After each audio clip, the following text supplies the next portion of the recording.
Hey, it's Eric, and today we're going to be looking at my most recent purchase of the Suncast trash can. Now, I did pick this one in the color called Cyberspace, which, as you can see, it's kind of like a darkish grayish. From the photos, it was really hard to tell, so I hope this video helps you. They have something else called Peppercorn, and I thought there was like a lighter gray, so I went for this one.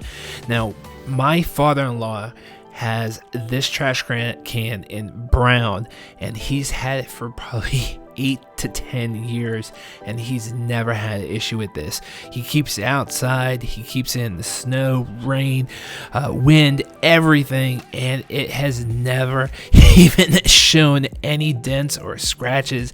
It is in perfect condition. So that is why I picked this Suncast for my own deck, and I wasn't quite sure how you put it together, but as you can see here, it took me maybe about 10 minutes to do. There are no tools required, believe it or not. All you need to do is snap it together, follow the instructions. You push one piece into the other piece. You might need a fist just to kind of hammer it into place. Literally, it took me about 10 minutes to do. It is super easy.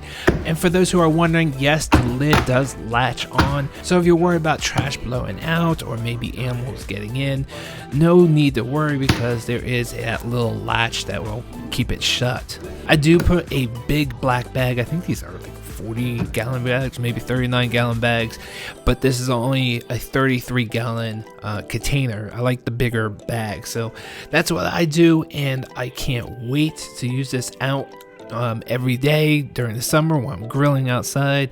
I hope this review was helpful. I will see you guys on the next video. Thanks for watching.